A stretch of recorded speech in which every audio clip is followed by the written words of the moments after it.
Bukod sa coins.ph at GCash GInvest, ay meron akong bagong na-discover na mobile application na kung saan ay pwede tayong mag-invest for as low as 50 pesos lang din na kagaya ng GCash GInvest.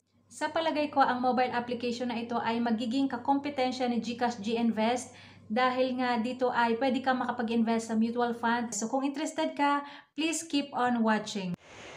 Hello guys! Welcome sa ating channel at kung hindi ka pa nakapag-subscribe, please click mo na po yung subscribe button and bell notification button para updated ka sa mga next videos na i-upload ko. Thank you! Kabayan, kamusta? So ngayon nga 2022 na at gusto kong magawa ng mga videos about investments, kaya naman naisipan kong i-share ang mobile application na ito na kung saan ay pwede nga tayo makapag-invest, tayong mga Pilipino, ang alam ko pwede ito sa mga estudyante, pwede sa OFW, pwede sa mga nanay, pwede sa mga working student at sa mga negosyante. So, ibig sabihin pwede po sa ating lahat na Pilipino dahil ito po ay gawang Pilipino. So, alam ko na legit ito at alam ko na makakatulong ito sa ating kapwa Pilipino na gustong makapag-invest. So, yung mga naghahanap ng paglalagyan ng kanilang ipon or ng kanilang pera para mas lumago at para mas kumita yung kanilang pera at para hindi naka-standby lang sa kanilang bank account. So, ito pong video na ito ay hindi po sponsored. So, gusto ko lang talaga siyang i-share sa inyo para mas marami pong Pilipino na makaalam about dito.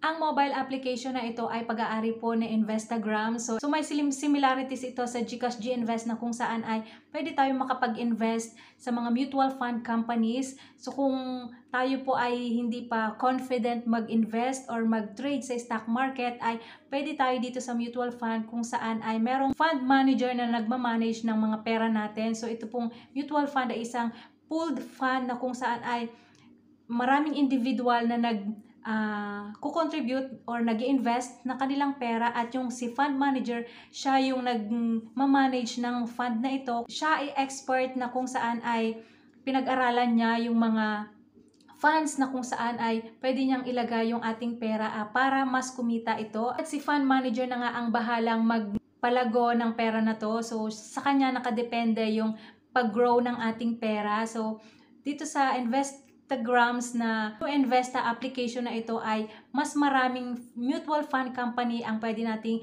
pagpilian. So nandito si PAMI, nandito si PhilEquity, at saka si Sun Life, at saka si ALFM. Yan yung ilan sa mga malaking mutual fund company sa Pilipinas. So pwede tayong pumili kung saan natin gustong i-invest yung ating pera. So merong conservative funds like yung money market fund. Pag sinabing conservative fund, ibig sabihin ay hindi masyadong risky yung fund na yon. So possible din na mas mababa yung return compare sa mga aggressive funds. So example ng aggressive fund is yung sa mga index fund or sa mga equity fund kung saan ay in-invest sa mga stock market. So kaya itong mutual fund po ay isang way para sa ating mga kababayan na wala pang enough knowledge na mag-invest at mag-trade sa stock market dahil nga dito sa mutual fund ay meron na ang fund manager. So kung gusto nyo pong mag-register or kung gusto nyo makakuha nitong Investa app na ito ay hindi pa po siya available sa public, pero pwede kayong mag-register sa kanilang website. Mag-type lang kayo dyan ng email nyo para isi-send nila sa inyo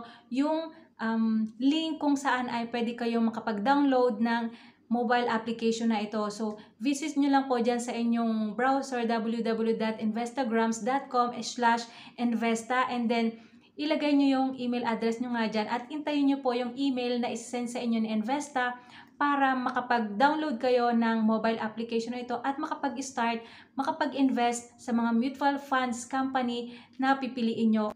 At ang maganda pa dito sa mobile application na ito ay pwede rin tayo makapag-invest sa global funds. So, ito yung application, ayan. So, makikita nyo dito yung portfolio, ganyan, and then yung mga funds, like yung merong funds na lowest fee, ayan, makikita nyo, and then yung global funds nga, and then yung aggressive funds. Din yung i-research na lang kung saan nyo gustong ilagay yung inyong pera. So tulad ng sinasabi ko nga na kailangan ay pag-aralan mo din kung saan mo ilalagay yung inyong pera para alam mo kung saan pupunta at alam mo yung risk na pinapasok mo. Sa lahat naman ng investment ay merong risk yan. At saka dapat alam mo din as investor yung risk appetite mo. So kung ikaw ay conservative, for example, ayaw mo na nalalagas or nababawasan yung kapital, so doon ka sa mga conservative funds kung saan ay low risk pero low returns din yung possible. At doon naman sa mga high risk ay higher reward din yung possible. Yun nga lang, pag higher the risk ay mas mabilis yung pagtaas at pagbaba ng presyo ng mga funds dito. So itong New Investa app ay para sa mga gustong mag-invest sa mutual funds. So ito yung isa sa option nyo na pwedeng paglagyan ng pera nyo. Pwede kayong makapag-invest sa mga mutual funds na nandito. So nabanggit ko na yung Sun Life, PhilEquity, ALFM, PAMI. So ayan, maraming iba't ibang funds na nandito na pwede nyong pagpilian from lower risk to higher risk na funds.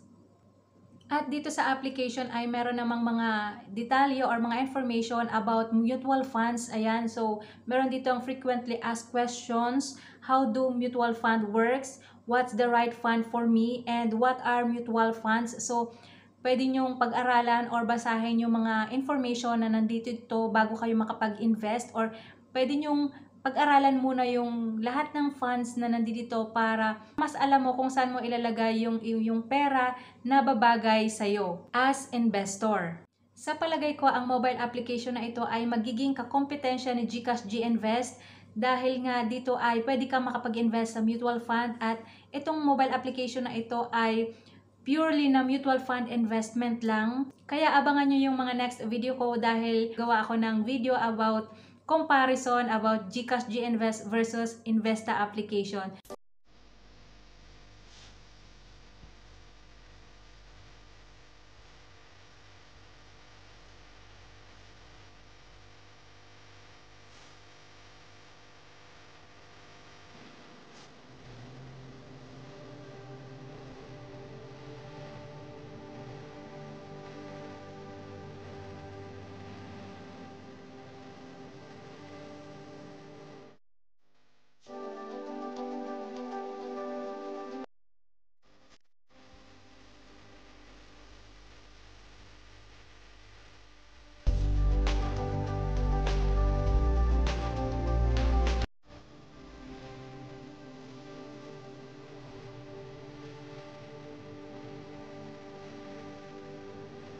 Gagawa na lang po ako ng ibang videos about sa paggamit ng mobile application na ito at kung paano makapag-open, paano tayo makapag-buy ng shares, paano mag-start ng investment. So, abangan nyo po yung mga next videos ko about sa mobile application na ito para sabay-sabay tayong mag-invest. So, hanggang dito na lang po muna. Thank you so much for watching. Hanggang sa next video.